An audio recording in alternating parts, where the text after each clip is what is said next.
Alors salut à toi, si tu ne me connais pas, je m'appelle Johan Eguélé, designer graphique et multimédia freelance depuis plus de 3 ans. Et ce que tu es en train de regarder, c'est la 30e vidéo de ma chronique sur le freelancing pour toi freelance. Aujourd'hui, à l'aide d'un tutoriel, je vais te montrer comment fixer correctement tes tarifs de freelance.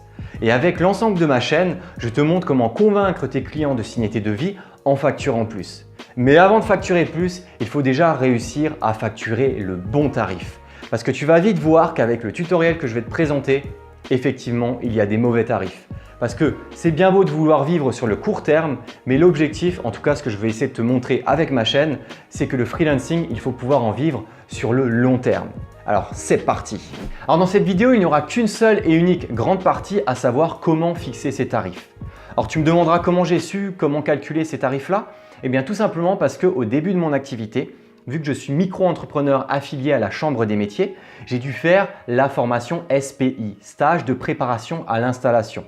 Alors si je t'en parle, c'est tout simplement parce que cette formation de 200 € qui dure une semaine au démarrage de ton activité, qui est censée être obligatoire à part, si je ne me trompe pas, à part si tu as des années d'études bac plus 2, bac plus 3. Moi, je l'avais quand même fait même si j'avais un bac plus 5. Eh bien, elle m'a été extrêmement utile et c'est grâce à elle que je vais pouvoir te transmettre ces informations de comment fixer tes tarifs. Si j'en parle, c'est parce que énormément de nouveaux freelance, de graphistes, de web designers, sur les groupes Facebook notamment, râlent parce qu'ils doivent payer un stage de 200 €. Mince, alors je ne peux pas payer 200 €. Sauf que il ne faut pas oublier que si tu démarres une activité de micro-entreprise, tu es un entrepreneur, tu vas passer le cap tout simplement. C'est qu'à un moment donné, tu vas forcément avoir des dépenses pour ton entreprise. Même si c'est une petite entreprise, tu restes ton propre patron. Dis-toi qu'il y a des gens, des clients qui vont compter sur toi et ils vont te payer pour les faire grandir. Donc pars du principe que toi aussi, tu vas aussi devoir certainement payer des petites choses par-ci par-là pour réussir. Alors c'est vraiment, si tu arrives à passer ce cap, à te dire c'est pas grave, je vais payer des petites choses par-ci par-là, des formations, c'est que tu pars déjà du bon pied. Alors pour ça, j'ai ramené mes petites notes pour qu'on puisse avancer ensemble et qu'on puisse savoir comment fixer tes tarifs. Mais en tout cas, ce qui est sûr, c'est que toi, dis-toi juste que tu n'as pas créé une entreprise standard, commune, comme les artisans ou des restaurateurs notamment, qui eux vont payer 1000, 5000, 10 000, des dizaines de milliers d'euros pour lancer leur activité. Toi, il te faut juste peanuts. 25% de cotisation, un petit stage de 200 € au démarrage et tu peux directement facturer tes clients. Alors à ce niveau-là, on est vraiment gâté. Donc maintenant, on va pouvoir passer à l'établissement des tarifs. Et pour ça, j'ai ressorti mon document que j'ai retranscrit sur l'ordinateur où j'avais tous les aspects financiers et comment pouvoir fixer ces tarifs. Alors ce que je te dis, c'est directement à ce moment-là de la vidéo, prends un papier, prends une feuille, un stylo et tu marques absolument tout ce que je vais dire. Et à partir de là, en temps réel, pendant que je t'en parle dans la vidéo, tu vas faire ton compte à toi. Parce que ce qu'on va faire, en fait, pour fixer ces tarifs, il faut savoir tout ce que tu vas dépenser à l'année et ensuite, on va réussir à déduire combien est-ce que tu dois être payé. Ça paraît tout bête comme ça, mais il y a énormément de lignes et énormément de choses que tu ne pensais même pas en fait noter dans ta comptabilité. Donc pour ça, en fait, pour pouvoir faire ça et calculer ton mode de vie à l'année, eh bien, il y a 3 points fondamentaux. Tout d'abord, il y a tout ce qui est lié au privé, donc privé obligatoire. Par exemple, le loyer, tu es obligé d'avoir un loyer, payer de la nourriture et ce genre de choses. Ensuite, tu as le personnel loisir, donc tout ce que tu n'es pas normalement obligé de payer, mais que tu payes pour ton bien-être, que ce soit les vacances, les coups avec les potes ou autres. Et ensuite, tu as les moments, tu as le côté professionnel. Donc tout ce qui est lié à ton entreprise, tout ce que tu payes pour ton entreprise. Donc c'est bon, maintenant ça commence. Tu as ta feuille, tu as ton papier, tu es prêt à écrire. Je vais te montrer les fameux 3 points fondamentaux que je t'ai présentés juste avant. Tous ces points-là, je vais imaginer une personne, un freelance standard qui a un certain niveau de vie. Ce niveau de vie, je vais te donner des tarifs aléatoires, des tarifs qui pourraient coller avec on va dire le freelance standard qui est en train de vivre avec ce mode de vie en question. Et toi, ce que tu vas faire, c'est que tu vas à chaque fois noter ce que toi tu dépenses, ce que toi actuellement tu dépenses et ce que tu penses que tu vas dépenser pour ton activité professionnelle. Donc c'est bon, ça commence. Donc grand 1, c'est tout ce qui est lié au personnel obligatoire. Donc dans le personnel obligatoire, tu as les loyers, la nourriture, le gaz, internet, taxes d'habitation et tout ça. C'est bon? Tu commences à écrire? On peut y aller. Je suis parti du loyer. La personne en question, elle a 600 € de loyer. On part du principe que tu es seul, pas forcément en couple. Donc 600 € de loyer. Je ne sais pas où tu habites, mais on va dire que ça va être la norme. Les charges, 50 €. Électricité, gaz, 50 €. Pour une taxe d'habitation, imaginons que la personne qui habite en ville a une taxe d'habitation de 600 € à l'année. Là, en fait, tout ce que je te présente, c'est mensuel. Comme ça sera plus facile à calculer. Donc, tu imagines que cette personne-là, avec une taxe d'habitation à 600 € à l'année, ça va être 50 € mensuel qu'elle va devoir payer pour cette taxe d'habitation. D'accord? Ensuite, si cette personne-là, elle a une voiture, elle va payer peut-être 100 € en carburant mensuel. L'assurance voiture, 40 € mensuel. Ensuite, tu peux également noter l'achat d'une voiture. Si jamais toi, actuellement, tu n'as pas de voiture, ben ça sera 0. Si tu as une voiture, imaginons que tu as payé cette voiture à 2400 € et que cette voiture, tu estimes qu'elle n'a pas de réparation et qu'elle te dure 2 ans, ben cette voiture à 2400 € sur 2 ans, ça fait 24 mois. Donc 2400 € divisé par les 24, c'est comme si tu avais payé 100 € mensuels pour l'achat de ta voiture. Ensuite, tu notes la nourriture. Imaginons que tu payes 100 € de nourriture par mois. Et pour finir, les taxes obligatoires personnelles, tu as l'achat pour l'appartement. Par exemple, je ne sais pas moi, tu achètes des bougies, tu achètes des lampes, tu achètes un petit meuble, tu achètes un canapé. Tout ça, tu vas le faire de manière mensuelle. Imaginons que tu as un budget mensuel pour l'ensemble des dépenses de ton appartement. Donc moi, j'ai mis 100 €. Donc là, je viens de finir le total de toute la première partie, donc personnel obligatoire. Si on suit bien, tu as le loyer, les charges, l'électricité, gaz, taxe d'habitation, carburant voiture, assurance voiture, l'achat de la voiture, nourriture et achat pour l'appartement. La personne standard que je t'ai présentée, elle, avec les achats obligatoires personnels, elle est à 1390 € par mois. Ça veut dire que là, elle a une dépense de 1390 € par mois uniquement pour cette partie-là. C'est bon? Je te laisse mettre sur stop si jamais tu dois faire le total de ton côté, si tu dois réfléchir à l'ensemble des points. Mais en tout cas, voilà, fais le total et garde-le pour la suite. On va passer au deuxième point. Donc, deuxième grande partie, tout ce qui est personnel détente, personnel loisir. Alors là, on va dire que c'est un peu entre les deux. Les vêtements, normalement, c'est de l'obligatoire. Mais là, je l'ai mis en détente loisir et j'ai imaginé que cette personne-là, elle dépensait 50 € mensuels. Donc toi, tu peux écrire vêtements et écrire ce que tu comptes payer par mois pour les vêtements.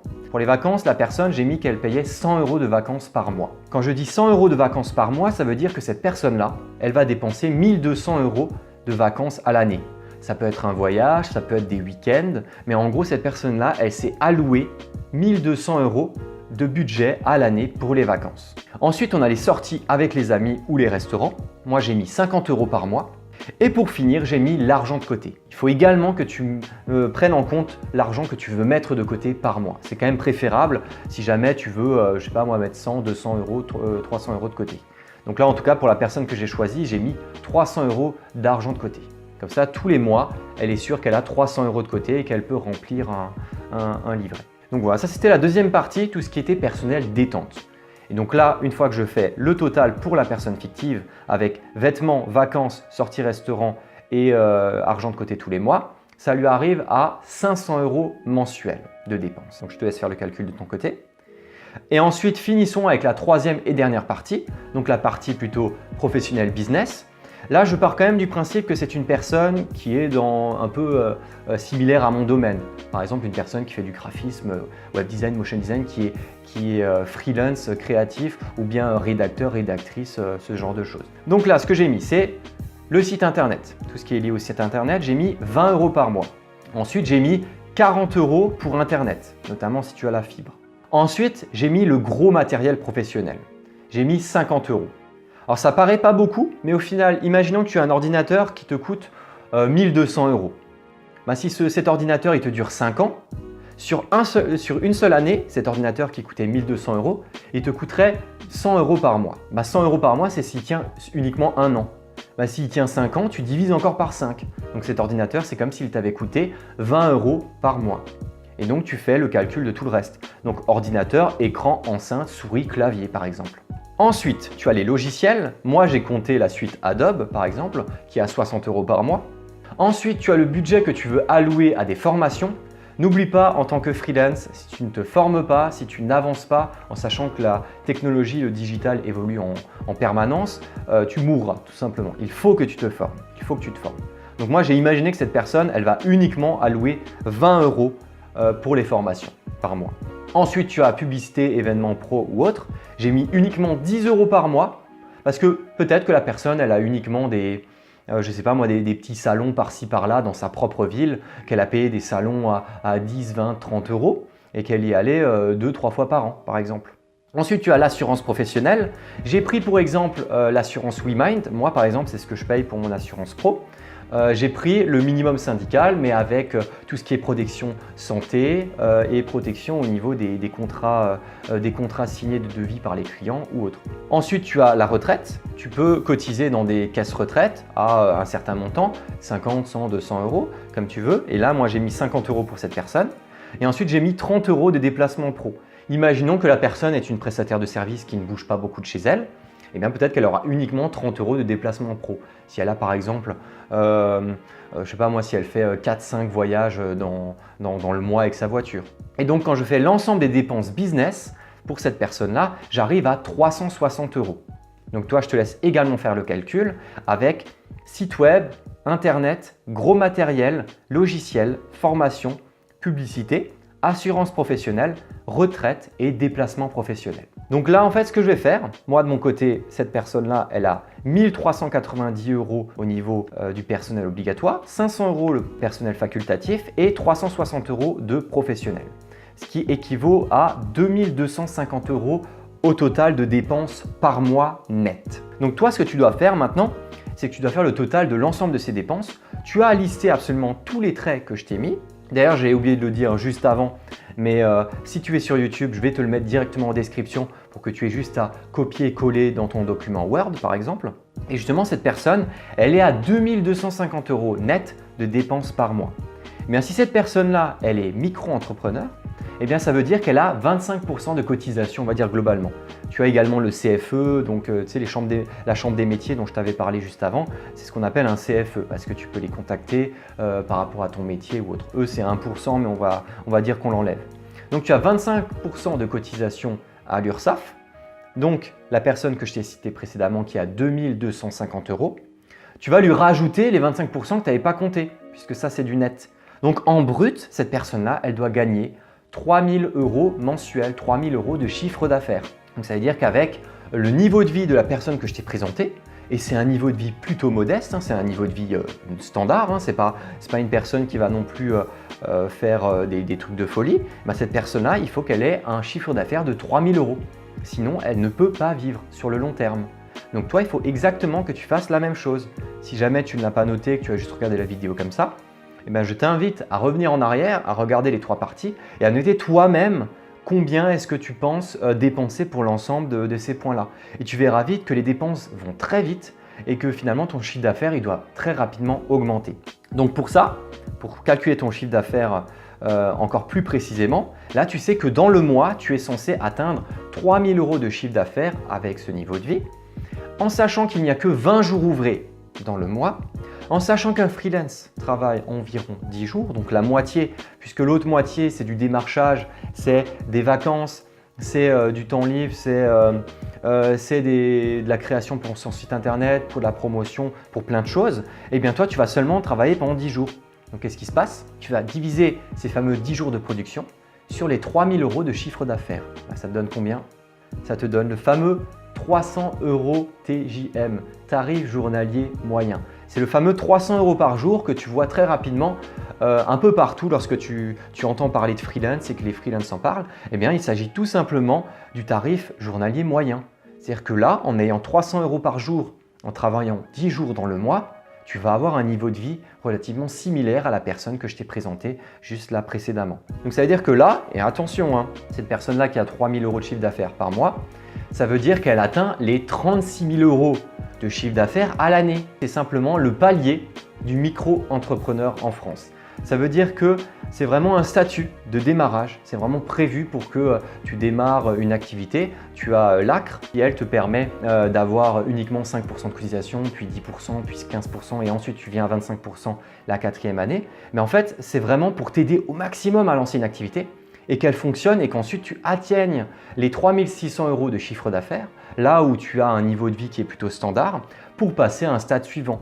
Par exemple, passer en société, en entreprise individuelle, SAS, SASU et compagnie. Donc pour te faire un résumé de cette vidéo en une seule phrase, si tu veux un chiffre d'affaires à l'année de 36 000 €, donc de 3 000 € par mois, eh bien pour un chiffre d'affaires équivalent à 100 €, tu auras 60 € net de salaire.